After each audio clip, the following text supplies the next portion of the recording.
Thank you, Secretary Pompeo, for your service. Secretary Pompeo, we have quite the record of President Trump's business relations with Russia. Extensive reporting and public records show a large amount of money from former Soviet states and Russia into Trump projects. Trump International Tower and Hotel in Toronto, the Trump Hotel in Panama, the Trump project in Soho and New York City are a few of the big examples here. And here's another one. A Russian oligarch bought a property from President Trump for candidate Trump at the time, or maybe a little before, for $95 million in 2008. Less than 4 years after President Trump paid $41 million. So he more than doubled this money. Donald Trump Jr. in 2008 stated at a real estate conference in New York, and I quote here, "Russians make up a pretty disproportionate cross-section of a lot of our assets," end quote. Donald Trump tried to build a Trump Tower in Moscow for 30 years.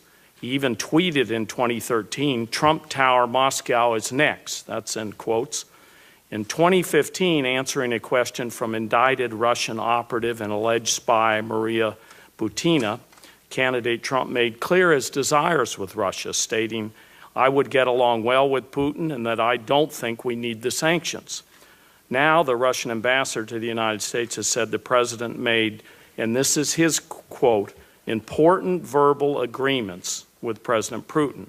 And he seems to know more about Helsinki and what happened there than the Senate Foreign Relations Committee. As we saw in Helsinki and throughout his presidency and the campaign, this president is extremely sympathetic to the very Russian government that attacked and continues to attack our democracy and those of our allies. It's a fact of political life today that many Americans are concerned about the unthinkable, that a U.S. president could have a compromising relationship with a foreign power. The president could clear this all up in 3 simple ways: releasing his tax returns and those of the Trump Organization and the taxes from the various family businesses, some of which we don't even know about. After Helsinki, do you think that the American people deserve to know what's in President Trump's tax returns and business interests that are intertwined with Russia?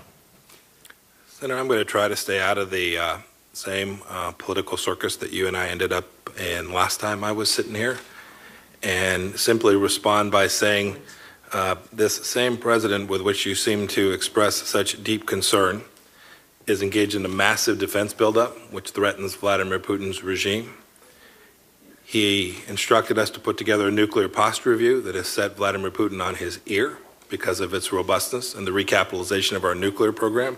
He's kicked out 60 spies. We've banned Kaspersky. Yeah, we put $11 billion in the European Defense Initiative. Mr. Secretary, you've already No, Senator, actually, I haven't even begun to scratch the surface. But you haven't answered my question, so let me try it a little different way. Wouldn't you want to know, as Secretary of State, I mean, I'm taking you in your sincerity here as Secretary of State, whether all these Russian financial interests, oligarchs, and others are part of the decision-making of the president. I mean, wouldn't you want that out in the open and to understand what went on at Helsinki? It's an easy kind of yes or no question. Senator, I don't need second-hand understandings of what President Trump is instructing his administration to do to push back against Russia. I have first-hand understandings and directives. Well, let me ask the question a little bit differently. We've opposed here. Nord Stream 2. We've got a 4x30 out of NATO that also is a big setback for Russia. I mean, I'm happy to continue the list. I'm happy to cease there, but I will submit the entirety of this administration's actions against Russia for the record, if I might. Please do. We'll back a truck up and get it on in here. Yeah, candidate Trump has failed to keep his promise to disclose his tax returns. Every presidential candidate since Richard Nixon has disclosed. Jimmy Carter even sold his peanut farm to avoid a conflict of interest. The situation with President Trump's potential foreign policy conflicts of interest is unprecedented and unacceptable. And under the Emoluments Clause, I think it's unconstitutional as well. But let me just ask a couple of questions about Helsinki. You talked about what you were tasked with. The Director of National Intelligence, Coates, stated that at the Aspen Security Forum that he did not know what happened during the one-on-one meeting in Helsinki. Did the President personally debrief you on this conversation, and are you 100% confident that you know everything that President Trump discussed with President Putin? That's a very easy yes or no. If you don't want to answer it, I'll move on to the next one. So yes or a no? I'm very confident that I received a comprehensive debriefing from President Trump. Good, okay.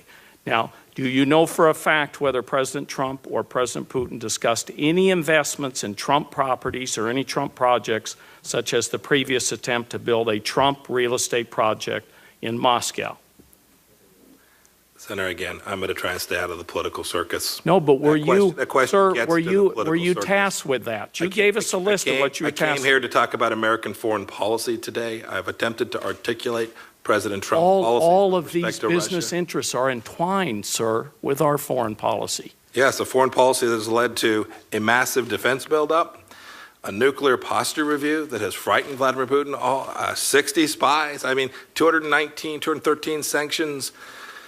Let me also ask you about an additional question on Helsinki. When I was a member of Congress, I tried desperately to get President Obama to do one of those things, and it was unsuccessful. When President Trump hosted top Russian officials at the White House last year, he bragged about how he had fired James Comey.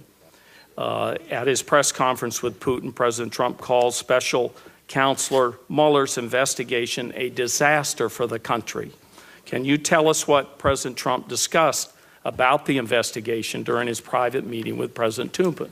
I'm not going to talk about private. Well, were you tasked with anything in that respect? Senator, when I'm tasked about something for American foreign policy, I promise you this committee will know. Okay, and you weren't tasked with anything there? Senator, when I'm tasked with something by the President relates to foreign policy, I assure you that this committee will be made aware of it. Yeah. Thank you very much.